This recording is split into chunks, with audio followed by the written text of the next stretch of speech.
C'est l'heure de la revue de l'actualité africaine sur les antennes de Frika TV, votre chaîne de télévision panafricaine. Débutons donc cette revue de presse en Afrique du Sud. L'actualité ce matin en Afrique du Sud dans Business Day relaie la nouvelle sur Tongaat. Tongaat Uletki est une compagnie sucrière et agricole sud-africaine. Eh bien, d'après le journal sud-africain, cette entreprise aurait peut-être menti sur ses performances. Le journal nous informe encore que les primes de plusieurs millions de rands versées sur la base d'un bénéfice gonflé devraient être remboursées à l'ancien investisseur. Et l'ancienne direction du producteur de sucre Tongaat devrait rembourser les primes en espèces, a déclaré dimanche un ancien investisseur à long terme au Tongaat. C'est après Business Day en Afrique du Sud. Konkola Copper Mine, en abrégé KCM, réfléchit maintenant à l'arbitrage international. Le conglomérat minier Vedanta Resources a déclaré qu'il cherchait à obtenir un arbitrage international sur la nomination par la Zambie d'un liquidateur provisoire pour gérer les activités de la KCM. Le Daily Nation Newspaper de la Zambie ajoute en outre que le gouvernement zambien a déclaré que KCM avait violé les termes de sa licence. À Londres, près de 2000 villageois ont intenté une action en justice alléguant que leurs moyens de subsistance avaient été détruits par la pollution causée par l'entreprise. Le communiqué pour l'obtention de cet arbitrage international sur la nomination a été publié vendredi dernier par le groupe Vendata. Les détails dans votre journal. Trade Nation, dans son numéro du 1er juin, écrit comment faire face au traumatisme lié au chômage. Le chômage étant donc un fléau qui mine nos sociétés africaines, fléau auquel nous devons prêter attention. Trade Nation propose donc quelques solutions à lire exclusivement. Le maïs NCPB, National Cereal and Produce Board, basé à Nairobi au Kenya, risque de pourrir à la suite d'une coupure de courant, nous informe Business Daily au Kenya. Ce maïs, d'une valeur de 9,2 milliards de shillings, risque donc d'être gaspillé après que la société, à court d'argent, a manqué de fonds pour allumer des silos de stockage et désinfecter les grains. La perte du maïs pourrait aggraver une pénurie imminente de l'aliment de base kényan, l'offre actuelle étant estimée suffisante pour durer un mois seulement. La NCPB attribue donc ces difficultés financières actuelles à un détournement d'argent destiné à ces dépenses récurrentes vers l'achat d'engrais dans le cadre de l'accès au marché public pour des groupes spéciaux. Le lancement d'une nouvelle génération de monnaie était source de problèmes dimanche dernier, alors que des dirigeants et des avocats reprochaient à la Banque centrale du Kenya de tenter de démonétiser les cours légaux en vigueur.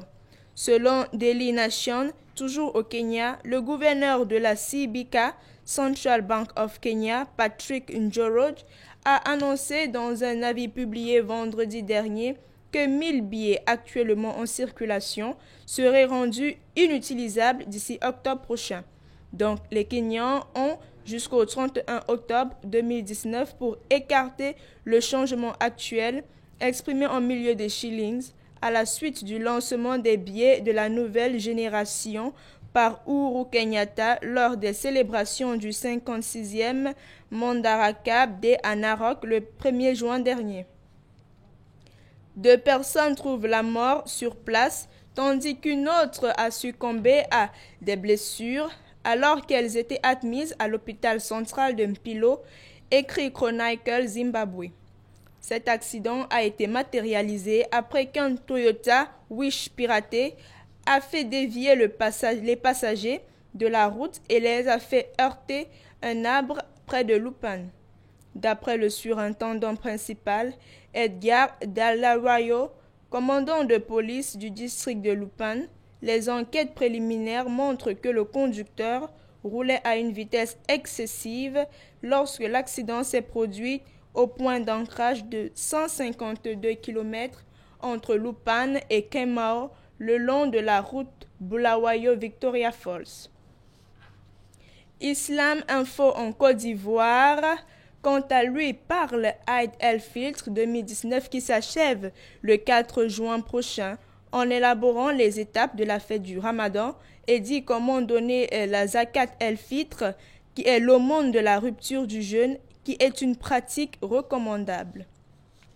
Finances publiques, défis actuels au Cameroun en parle ce matin avec le budget 2019 revu à la hausse. Le budget passe de 4 850 à 5 212 milliards de francs CFA, soit une augmentation de 362 milliards de francs CFA. Le journal précise que les mesures de rigueur budgétaire et d'optimisation des recouvrements fiscaux imposés par le ministre camerounais des Finances ont permis la révision à la hausse du budget 2019.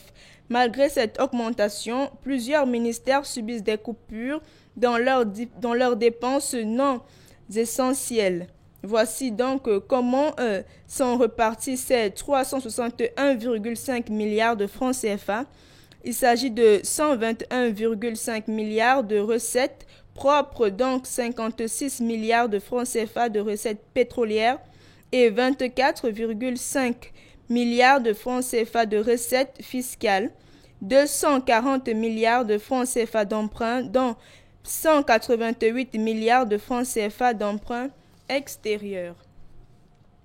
Sonarage, c'est la grande une du quotidien camerounais Mutation. C'est suite à l'incendie déclaré dans la nuit du 31 mai dernier au 1er juin dernier, les installations de la Société nationale de raffinage Sonara, située à Limbé dans la région du sud-ouest du Cameroun. Le journal propose donc un dossier à ce sujet à lire en page 7. Sortons de ce panorama de presse en Afrique du Nord.